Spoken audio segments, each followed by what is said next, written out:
तो काय 16व्या वर्षी धोक्याचं होतं का यांना? यांनी मोक्याचं करून घेतलं आणि हे धोक्याचं कसं होते माहिती आहे का? 16व्या वर्षात राहते 10वी आणि 10वीत काय लहानपणापासून आता आई वडील मुलाच्या हातात काय देतात? बरं झालं म्हटलं तुम्ही, मी हातच केला, तुम्ही सांगू नये काय देतात? मोबाईल.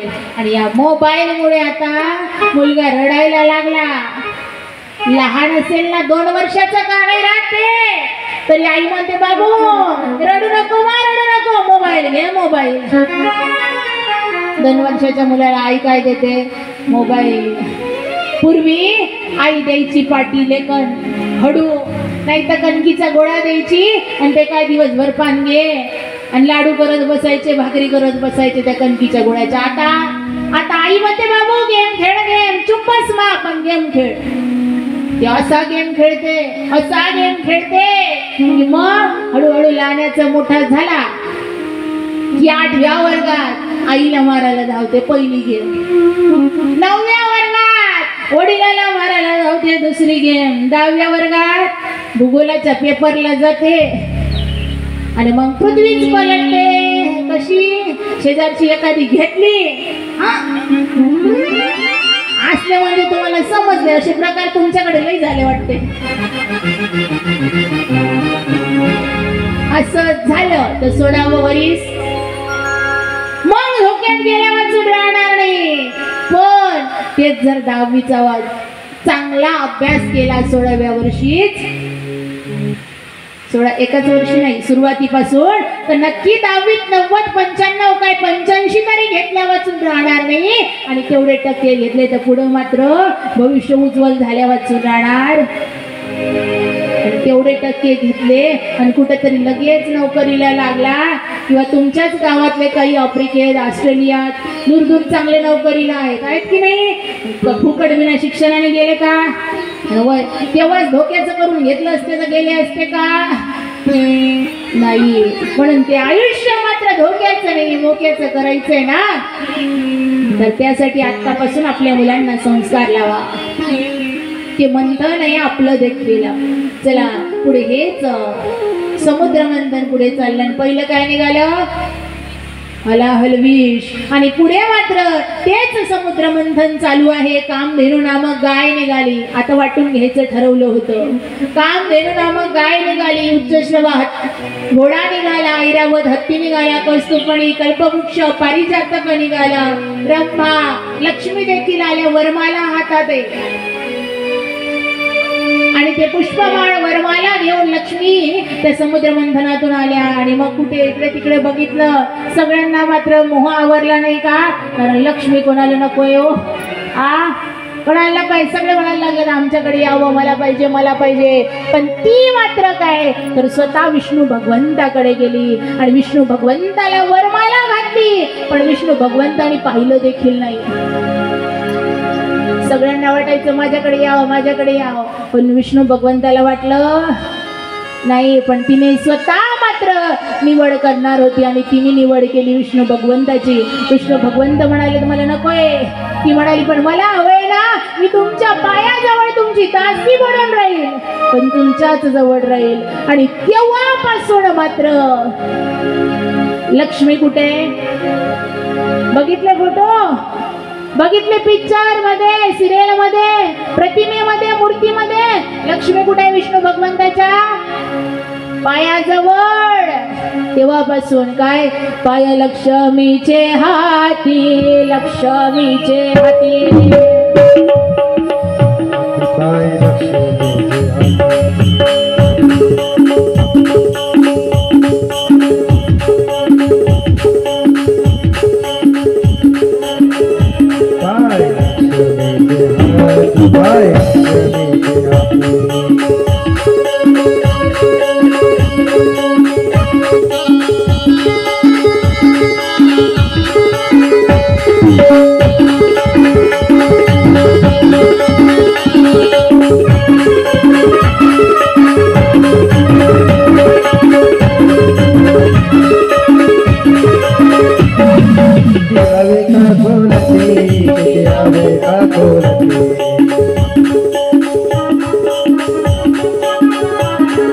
यावे काकुलती किती यावे काकुल विज्ञानव तुहारी विज्ञानव तुहारी विज्ञानव तुहारी विज्ञानव तुहारी विज्ञानव तुहारी विज्ञानव तुहारी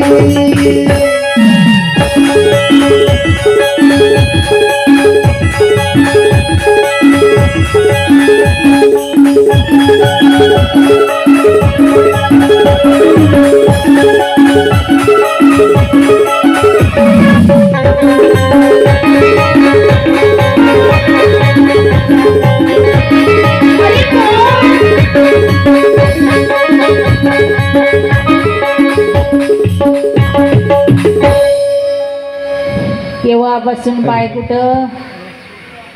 कुठं लक्ष्मीच्या हातात आहे आणि म्हणून मात्र याच विष्णू भगवंत म्हणजे नारायणाला प्राप्त झाले आणि म्हणून तेव्हापासून ती नारायणाजवळ आहे. विष्णूचाच अवतार तेच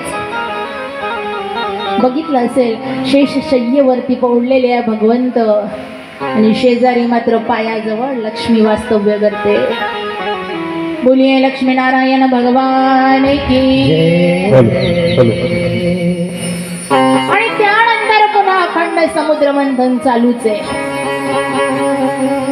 पुढे मात्र वारुणी निघाली, चंद्रमा निघालेत आणि पांचजन्य नामक शंख निघाला आणि नंतर 13व धन्वंतरी मात्र अमृत कुंभ घेऊन बाहेर आल्या. आता सगळ्यांना वाटायला लागला आम्हाला पाहिजे आम्हाला पाहिजे. तो अमृत कुंभ पाहिला आणि दैत्यांना वाटलं आम्हाला मिळावं, दैवांना वाटलं आम्हाला मिळावं. त्यावेळेला विष्णू भगवंताने मोहिनी अवतार धारण केला आणि मोहिनी अवतार धारण करून मात्र विष्णू भगवंताने पुढे सर्वांना देहू केलं, देवांना अमृत दिलं आणि मग काय सगळ्या देवांनी प्राशन केलं. आणि दैत्य तर मोहिनी अवतार पाहून कसे सांगू, जसं रात्री पाहिली ना काय पहिल्या नंबरची मग कसे भाळवून गेले तिच्याकडे पाहू पाहू. उठू उठू उठू उठू पाहून राहिले चांगले. म्हातारे म्हातारे महाराज, म्हातारे म्हातारे असे असे करून पाहत होते काल रात्री. तसंच झालं कोणाचं, जसे काल पाहत होते की नाही म्हातारेच काही हाई पाहत होते ना. या काय कमी का तुम्ही नाही, हे चिल्लर पार्टी. तसंच गाऊ लागले. कोण दैत्य कोणाकडे, मोहिनीकडे. आणि मोहिनी अवतारातल्या भगवंताला पाहून दैत्य गेले विसरून. देवानी घेतला फायदा, पिऊन घेतलं सगळं अमृत, सगळ्या देवतांना दिलं आणि परिणाम मग मात्र विष्णू भगवंतांनी मोहिनी अवतार सोडला. स्वस्वरूप धारण करून गरुडावरती स्वार होऊन निघून गेले. जसं निघून गेले सगळ्यांना लक्षात आलं दैत्यांना. आणि मग देव आणि दैत्यांचं झालं युद्ध. आणि या देव आणि दैत्यांच्या युद्धात सगळे दैत्य मारले गेले आणि त्यात एक शिल्लक राहिले आणि ते एक म्हणजे कोण, बली.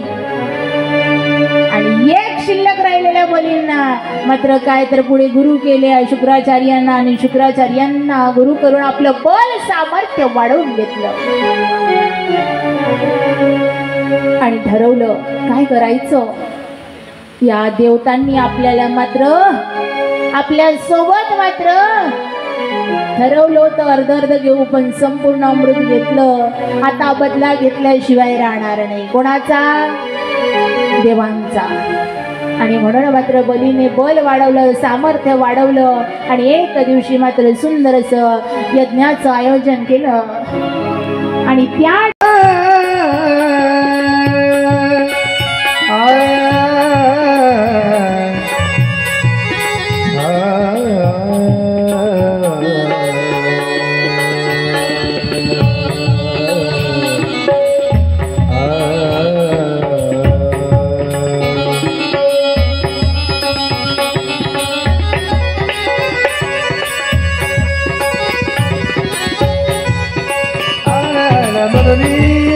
Puri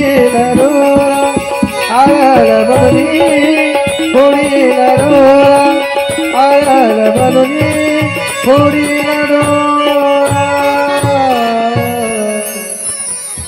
आळाला ओढणे फोडीला डोळा बळीने शुक्र आंधळा केला का दान देताना आळाले परिणाम आंधळे झाले म्हणून भागवत कथा चालू आहे सुंदर असा हा ज्ञान यज्ञ चालू आहे घरचे मालक म्हणत असेल जाऊ दे ना या वर्षी भागवत सप्ताह या भागवत सप्ताहाला मात्र मी काय तर महाप्रसादासाठी क्विंटल भर मात्र तांदूळ देऊन टाकतो गहू देऊन टाकतो घरचे म्हणत असेल धडाड येऊ आडाला तर काय होते अहो भागवत सप्ताहालाच नाही सुंदर असे हे विठ्ठल रुक्मिणी संस्थान मात्र आपण उभारलेला आहे कोणी येऊन तयार करून दिलं का नाही तुम्ही सगळ्या गावकऱ्यांनी मात्र आपली प्रत्येकांनी फुलाची पाकळी या भव्य अशा या ज्ञान मंदिराकरिता या देवस्थानाकरिता लावलेली आहे तेव्हा कुठं प्रति पंढरपूर आज आपल्या गावामध्ये निर्माण झालेला आहे म्हणून तुमच्या गावातले आड येणारे नाही हे मला माहिती आहे पण तरी देखील सांगते यदा कदाचित अशी प्रवृत्ती कोणाची असेल सोडून द्या आपल्याच्या नाही देणं होत ना नका देऊ इथंच म्हणून नाही कुठेही राह पंढरपूरला जाल प्रयागला जाल काशीला वृंदावनाला कुठेही जा सत्कार्यात दान करायला पतीनी यांनी आड यायचं नाही कारण देवाच्या सत्कार्यात दान दिलेलं भगवंत मात्र तुम्हाला कोणत्या ना कोणत्या पद्धतीने परतफेड केल्या वाचून राहणार नाही धन एक है बड़ा धन एक है बड़ा एक है चरण दिया धन एक है बड़ा प्रभु के चरण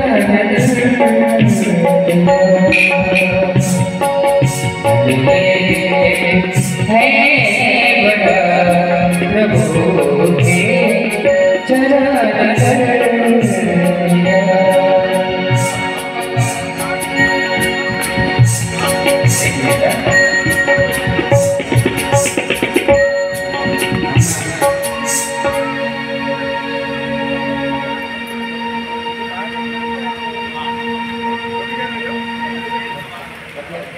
चरण check.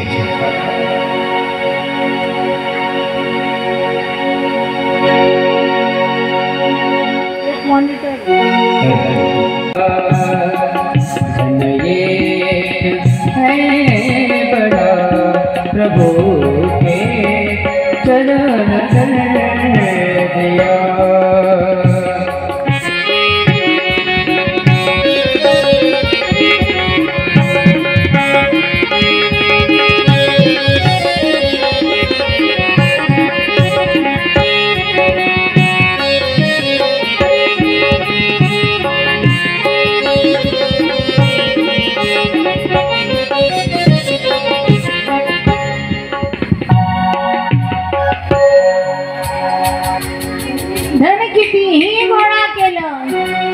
तसंच ठेवलं दान धर्म केले नाही सत्कार्यात समर्पित केलं नाही